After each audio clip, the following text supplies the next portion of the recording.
And welcome back to Hannity. The tense standoff between Somali terrorists and Kenyan security forces continued for the third straight day today at the Westgate shopping mall in Nairobi, Kenya. Now, the horrific terrorist attack began Saturday when an estimate of 10 to 15 members of an al-Qaeda-linked group, Al-Shabab, entered the mall and opened fire and set off grenades, killing at least 62 people, injuring close to 200 more. Now, the terrorists moved through the mall, asking shoppers whether they were Muslim or not, freeing only those that could prove they were, in fact, Muslim. According to officials, Kenyan security forces are currently in control of all floors of the mall after gunfire echoed from inside the heavy smoke from a fire that was seen filling the air all throughout the day today. At this hour, officials believe all the hostages have, in fact, been released. Here with reaction from Act for America, Brigitte, Gabriel, and terrorism expert Steve Emerson. Let me talk about this, the al-Qaeda Somalian affiliate Al-Shabab. What do you know about them, Brigitte? Well, Al-Shabab is linked to Al-Qaeda and have been working with Al-Qaeda. Actually, Al-Qaeda has trained and provided training facilities and facilitates communications between Al-Qaeda in the Arabian Peninsula and the Al-Qaeda Central. We know that a lot of the Al-Shabab went and fought with Al-Qaeda in the Arabian Peninsula, in Yemen in particular. We know that they are very trained and very sophisticated. They comprise about 7,000 to 9,000 members, and they are recruiting actively in the United States from the Somali communities in the United States. Steve, what can you add to that? Well, the Washington Post reported tonight, and I usually don't quote the Post, but they quoted the Kenyan foreign minister as saying that several of the attackers spoke English. Now, what that indicates, together with U.S. intelligence, which has known for that. In Al-Shabaab, there are upwards of 100 Europeans and Americans fighting for Al-Shabaab. They have become the new Al-Qaeda Central. No longer is Afghanistan a center of gravity or Yemen a center of gravity. This is a seminal act, Sean. This will propel them into becoming the new Al-Qaeda franchise around the world, I fear, because of the fact that it's so internationalized right now. So, for example, when we talk about the incidents that were missed in terms of us recognizing the war with al-Qaeda and a war on terrorism, we talk about the embassy bombings in Kenya, Tanzania, the first Trade Center bombing, the USS Cole. Now we may refer to this as the rise of al-Shabaab?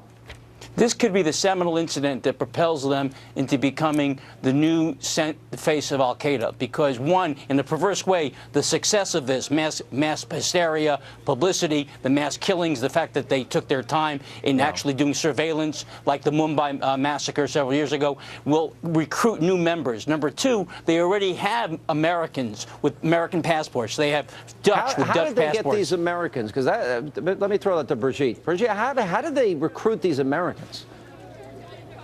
Well, they are recruiting them from the Somali communities here in the United States. We have a huge Somali community, for example, in different parts. And actually, part of the bombers who were involved in this Kenya attack from 6 American communities, from Arizona, from Maine, from Illinois, from Kansas, from Minnesota. So what they're doing, they're recruiting from them. One of the most notorious, one of the leaders, actually, of Al-Shabaab was Hammami from Alabama. He was recruited at the University of Alabama. He was actually the president of the Muslim Student Association. Then let me ask both of you, and I'll start with you, Steve, first. I contend that when we look back 30 years from now, we're going to refer to this time in history as the rise of the radical Islamist. And I mean by Egypt, and obviously what's happening with Syria and Iran, and now this is all spreading into Africa, North Africa in particular. So my question to you is that, in fact, what we're dealing with, the rise of radical Islamists, and that this now is the single greatest threat in terms of a radical ideology the world faces? I agree with you 100%. In fact, what we've seen in the past, Sean, in the past decade or the past decade and a half, was al-Qaeda's rise. But now we're seeing basically a proliferation of smaller movements that are tethered to al-Qaeda's ideology, but are a subset of radical Islam. So the jihadists in Syria, the jihadists in Chechnya, the jihadists that are in the United States, all the lone wolves, the 70 plots since 9/11. In Europe. These are... And in Europe, of course, in Europe, every single day, it's not in the American press, every single day there are arrests of jihad. Just yesterday, there were arrests of 5 jihadists in London. Every single day there are arrests throughout Europe because of the amount of jihadists throughout that have basically immigrated to Europe and basically pledged allegiance not to their host country, but to the jihad. Right, and they have European passports, John, so they can travel with impunity around the European continent. And Brigitte, doesn't this fit into the model of this caliphate or desire for a caliphate as they ask people in the small, questions about the Quran, about Islam, and if they don't get it right, they kill them. They get it right, they're set free. Exactly, and that's exactly what they did in Kenya. They asked people with a gun to their head to recite the Shahada. If they did, obviously they were Muslims and they let them go. Those who didn't, they shot them, including young boys. That's their modus of operandi. But Al-Qaeda means the base, Al-Qaeda. And it doesn't matter what different names terrorists go by or different terrorist organizations. What they share is the ideology of Al-Qaeda, and that's what we're facing worldwide. All right, thank you both for being with us. And in that vein,